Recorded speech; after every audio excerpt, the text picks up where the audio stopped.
ammayona anjiru tokkotu tamarra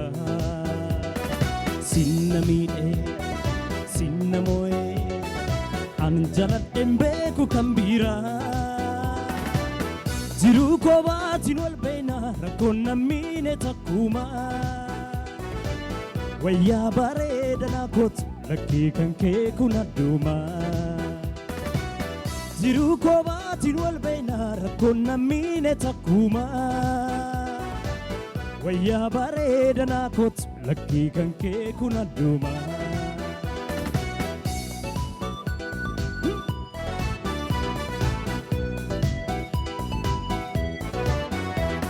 ergan guyyaa si argeeti yaada keeti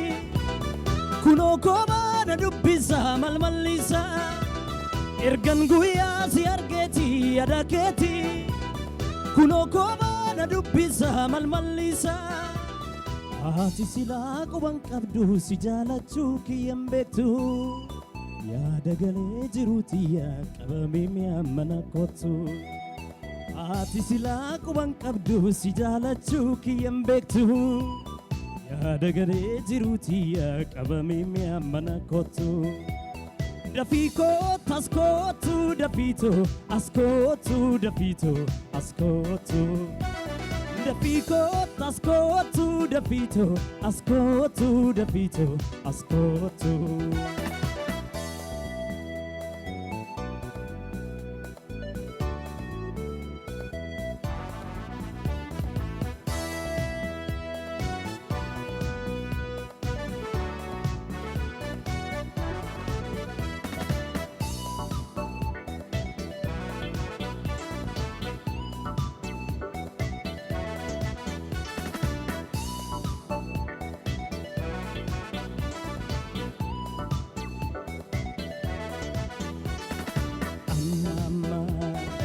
ammayona anjiru tokkotu tamarra sinna miidhe sinna mo'e anjaladhen beeku kan biraa jiru kobaatiin wal beena rakkoon nammiine takkuma wayyaa bareedanaa kootu lakkii kan kee kun adduma jiru kobaatiin wal beena rakkoon nammiine takkuma wayyaa bareedanaa kootu lakkii kan kee kun adduma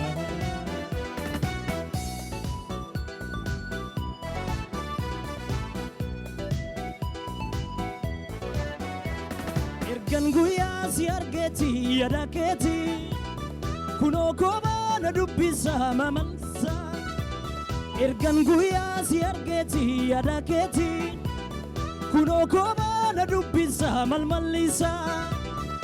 ati silaa quban qabdu si jaalachuu kiyyan beektu yaada galee jiruuti yaa qabamee mi'a mana kootu ati silaa quban qabdu si jaalachuu kiyyan beektu yaada galee jiruuti yaa qabamee mi'a mana kootu dafii kootu as kootu dafiito as kootu dafiito as kootu dafii kootu as kootu dafiito as kootu dafiito as kootu dafii kootu as kootu dafiito as kootu dafiito as kootu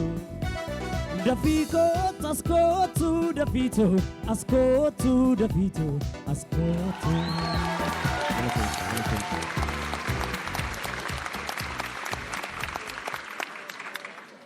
fayyaade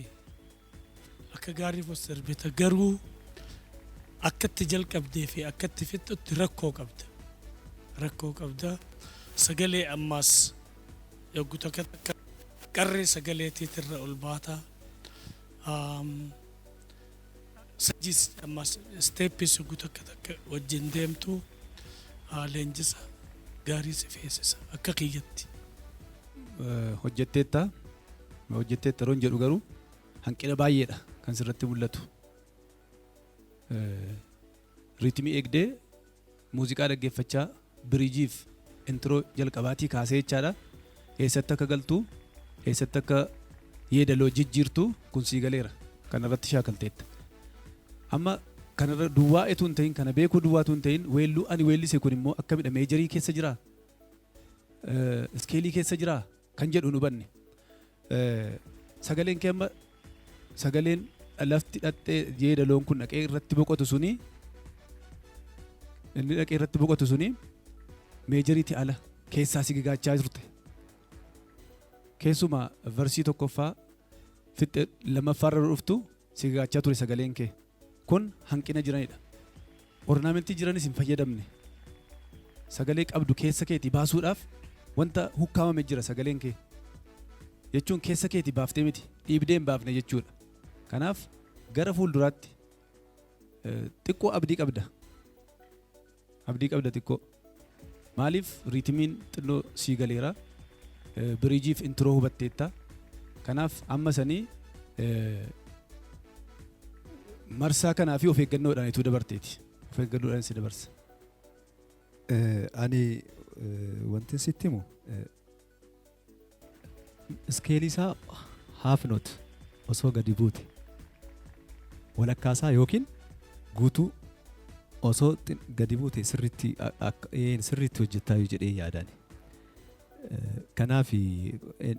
sagalee ol ba'uu irratti baay'ee si dhibaa ture akkuma abteen jedhe immoo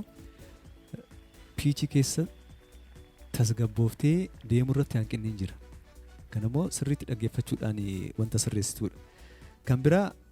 sirbichi baay'ee bareeda. Ati bareechaa sirbaan turre. Bareechuu irratti addiishinaal dikooreet gochuu irratti hanqinni hin jira ornaamenta. Sirriitti bareechitee sirbuu qabda kan jedhu yaada qaba. Ani immoo osoo milkoofteen jedha. Abteen of eeggannoodhaan jira. Ani darbuu qaban jedha. Adeerootu murteessa jechuudha. Isaan haa murteessan. Waantila seemitee if eeggannoon yoo dabarte bareedaadha.